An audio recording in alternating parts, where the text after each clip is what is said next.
remaja bucin yang sedang membeli beberapa amunisi peluru untuk diberikan pada pacar dan anggota gengnya. Remaja Chance itu bernama Lydia. Di mobil, pacarnya yang bernama Jonah sudah menunggunya untuk pergi ke rumah seorang pencuri yang dicurigai menggelapkan uang bisnis keluarganya. Sesampainya di sana, Lydia dipaksa untuk berjaga di luar rumah. Awalnya, Lydia tidak mau melakukan hal tersebut, tapi dengan kekuatan serbuk magic, Oh, come on! What?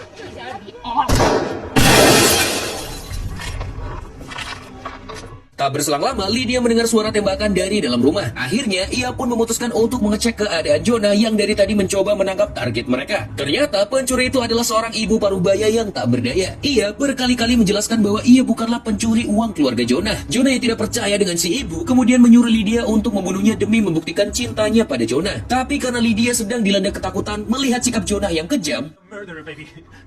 Every bullet here will be...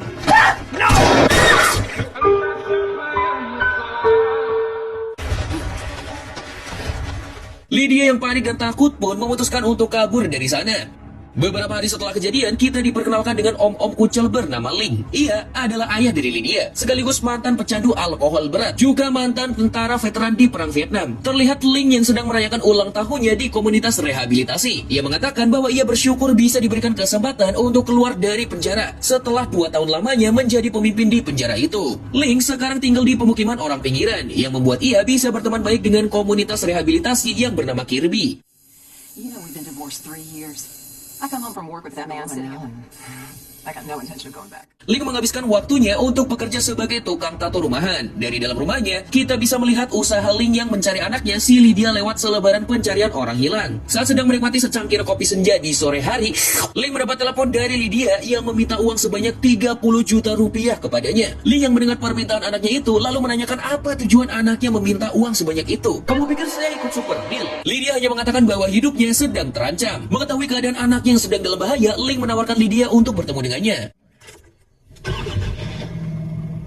Tidak butuh waktu lama untuk ayah dan anak itu bertemu. Ternyata Lydia dan Ling belum pernah bertemu lagi semenjak Ling masuk ke penjara dan Lydia harus tinggal bersama ibunya. Maka dari itu, Ling yang saat itu melihat Lydia yang sudah tumbuh dewasa hanya bisa terdiam dan jadi icikiwir karena sudah lama tidak berbicara dengannya. Ling kemudian meminta Lydia untuk beristirahat karena perjalanan pulang mereka akan sangat jauh. Tapi ternyata si Lydia sudah ketiduran duluan. Sesampainya mereka di rumah, Ling mengangkat Lydia ke tempat tidur layaknya pada saat ia kecil dulu. Dan selagi Lydia terlelap, Ling memutuskan untuk memeriksa isi tas anaknya sendiri.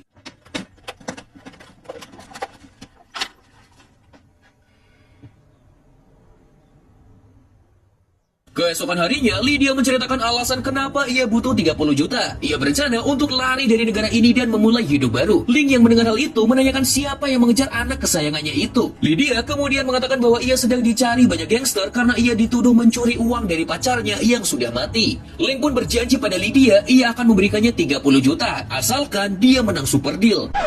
Asalkan Lydia harus tinggal bersamanya selama 1 minggu. Usut punya usut, om-om kita ini ternyata tidak mempunyai uang tersebut alias lagi bokeh. Ia lalu mencoba menelpon mantan istrinya, tapi ironinya, ia tidak mempedulikan apa yang dikatakan oleh Ling.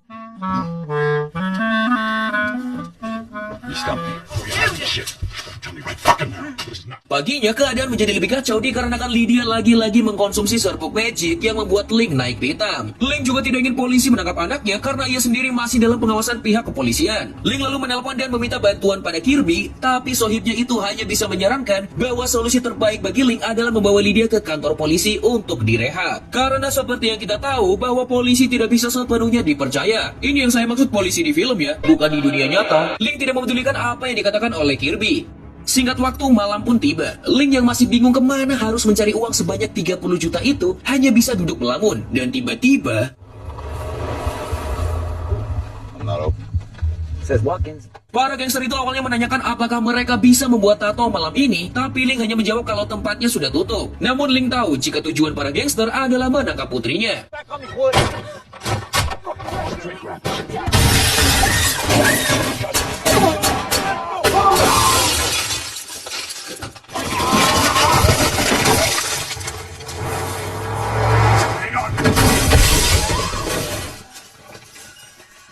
Di kondisi seperti itu, sebagai mantan tentara khusus yang sudah terlatih, Ling tetap santai menangani semua tembakan yang perlahan-lahan menghancurkan rumahnya. That shit's still loaded? I don't know. Let's find out. You know what? This one right here. Untungnya, mereka berhasil ditolong oleh Kirby dan komunitasnya. Kirby menyarankan agar Link dan Lydia meminta perlindungan pada polisi. Tapi Link yang saat itu tidak percaya pada aparat memutuskan untuk membawa anaknya itu pergi kabur bersamanya. Di perjalanan, Link bertanya pada Lydia siapa sebenarnya yang mengejarnya. Karena ia tahu dari tato para gangster tadi malam, mereka adalah salah satu anggota gangster yang mematikan. Tapi tiba-tiba... I'm afraid of what you'll think. Oh my god, I'm gonna pee in my pants, Dad. Setelah itu, Lydia menceritakan semuanya dengan jujur. Ia mengatakan bahwa pacarnya yang bernama Jonah adalah anak dari salah satu pimpinan gangster ternama. Tapi karena suatu peristiwa pencurian di bisnis narkoboy keluarganya, pacarnya dituduh oleh semua anggota keluarganya sebagai pencuri uang itu. Di saat mereka ingin ke tempat pencurian sebenarnya, Lydia tidak sengaja membunuh Jonah karena ia tak mau saat dipaksa untuk membunuh seorang perempuan yang tidak bersalah. Mendengar hal itu, Link hanya bisa terdiam dan menyuruh anaknya untuk masuk ke dalam mobil. Mereka pun akhirnya tiba di suatu penginapan, di mana Link memutuskan untuk mereka harus beristirahat di hotel itu. Lydia yang tidak beristirahat dengan tenang memutuskan untuk keluar mencari udara segar. Di lobi hotel, ia bertemu dengan seorang penjaga yang menunjukkan selebaran wajahnya beserta ayahnya yang sedang dicari oleh seisi penjuru kota. Untungnya, penjaga hotel itu berbaik hati dan tidak melaporkan mereka berdua. Tapi sialnya... Hurry. You call him a cocksucker? It's all right.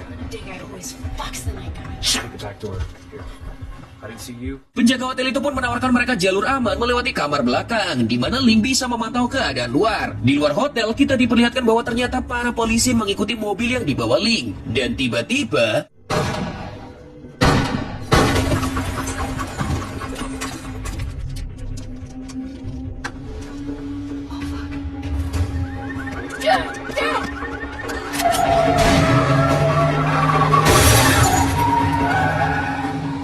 Fuck was that?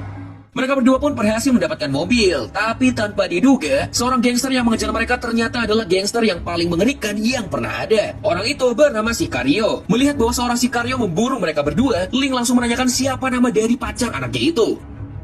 Keesokan harinya, Link menghubungi teman baiknya yang bernama Rios yang sedang berada di dalam penjara. Link mengirim surat yang menanyakan informasi mengenai keluarga Jonah. Setelah itu, mereka melanjutkan perjalanan mereka dengan cara menumpang pada mobil petani Meksiko hingga sampai di suatu bar. Di bar itu, Link mencoba mencari teman lamanya yang ia panggil dengan sebutan Preacher. Tapi orang-orang di sana tidak menjawab satupun pertanyaan dari Link. Dan kali ini, Lydia menunjukkan kemampuannya untuk mendapatkan informasi yang ayahnya mau. Dengan cara berbaur dengan para preman yang sedang nongkrong tersebut, walaupun sempat emosi dengan tingkah anaknya yang berani mendekati banyak lelaki, tapi ternyata... Oh my... What is the matter? Look. She guaranteed one with no money and a price on her head. Now that's a hell of a plan. That is the most insulting thing. Look, kid, I'm just about all I know is Go back to your little place. face God And for it. So will I. This shit's a party to a dirtbag like me, so stop feeling sorry. No, so they're not talking to me.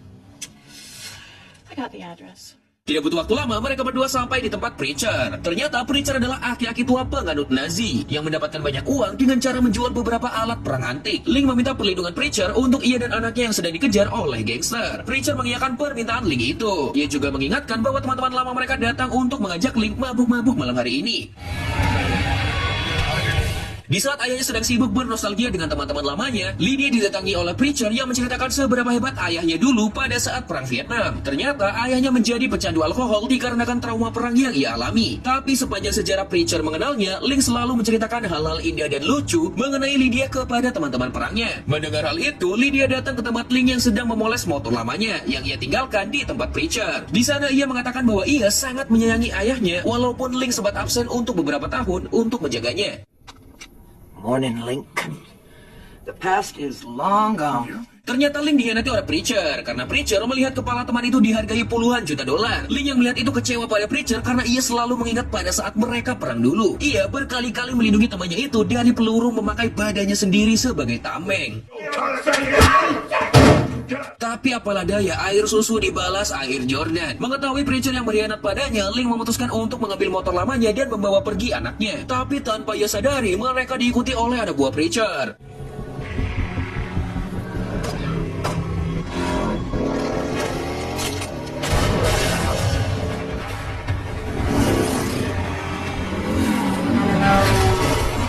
Karena Karena kemampuan dari Ling, mereka berhasil lari dari kejaran itu. Ling pun memutuskan untuk mulai serius menangani keadaan yang ia hadapi.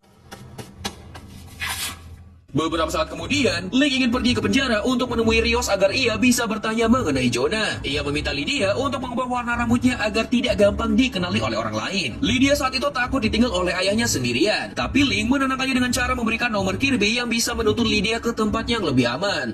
Lydia?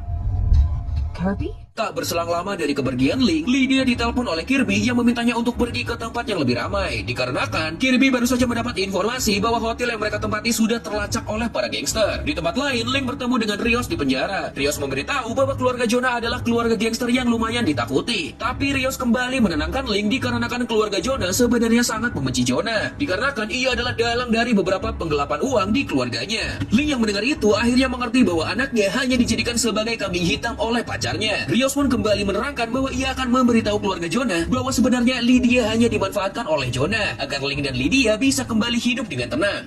Then you gotta teach her how to hide. Stay loose, bro. Get loose. Kembali ke Lydia, ia menuruti saran dari Kirby untuk pergi ke tempat yang lebih ramai. Karena merasa dirinya diawasi, Lydia memutuskan untuk keluar dari teater bioskop. Dan benar saja, How's the movie? ternyata Jonah masih hidup berkat keajaiban dunia medis. Tanpa perlu banyak mengancam Lydia, Jonah langsung menculiknya. And we are gonna have to kill you.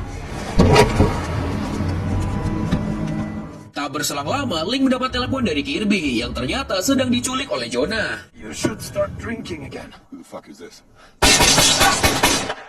Mengetahui bahwa Jonah juga menculik anaknya, Ling kembali mengancam Jonah bahwa ia tahu siapa Jonah sebenarnya dan akan melaporkannya ke keluarga besarnya kalau dia masih hidup, agar Jonah bisa diburu oleh keluarganya sendiri karena telah mencuri uang mereka. Jonah yang ketakutan mendengar itu langsung menantang Ling 1 lawan 1 ke tempat yang sudah ia tentukan. Ling pun memutuskan kembali ke tempat Preacher untuk mengambil semua senjata yang ia butuhkan. Preacher yang melihat Ling mencoba untuk so akrab lalu dengan santainya, Believe you have the nerve.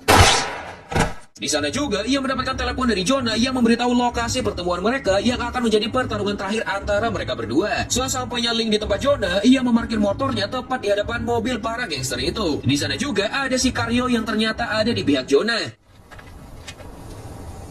Lalu dengan santai, Ling menyerahkan dirinya untuk masuk ke dalam mobil mereka. Ketika Ling diamankan oleh anak buahnya, Jonah merasa ia sudah menang dan berhasil membungkam mulut Ling. Ia juga meminta anak buahnya untuk menggeser motor milik Ling yang saat itu menghalangi jalan.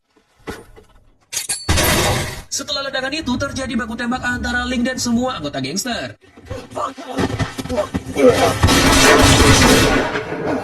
Jonah memutuskan untuk kabur terbirit-birit karena melihat Ling yang bisa membantai semua anak buahnya dengan sangat mudah. Dan muncullah Sicario dari atas tebing yang menembaki Ling dan Lydia tanpa henti. You'll be taking shots at me. You won't even see it. Get going. Dad, you're Go hard hide if in the you other want to. car. If you think that I'm leaving here without you, then you don't. Nice to meet you.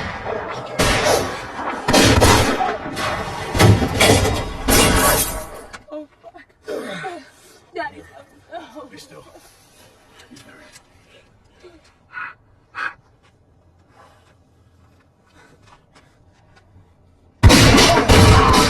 Sehabis membunuh semua anak buah Jonah, Ling menyadari bahwa ia tak akan hidup lebih lama lagi. Ling memeluk Lydia dan mengatakan bahwa mulai dari sekarang Lydia harus menjadi anak yang baik dan bersih dari semua hal buruk yang menjerumuskannya ke dalam neraka. Subhanallah. Untungnya di tempat John kabur sudah ada banyak polisi yang mengepungnya. Ternyata para polisi itu dihubungi oleh Ling yang yakin bahwa Jonah tidak akan melawannya seorang diri. Singkat cerita, Jonah pun ditangkap dan dijebloskan ke dalam penjara yang sama dengan Rios, yang sudah pasti akan membuatnya menderita seperti di neraka, karena sudah membunuh mantan bos mereka semua. Film pun ditutup dengan memperlihatkan Lydia yang sedang berbicara di komunitas rehabilitasi. Ia mengatakan bahwa ia bersyukur mempunyai ayah yang selalu melindunginya walaupun sering melakukan kesalahan.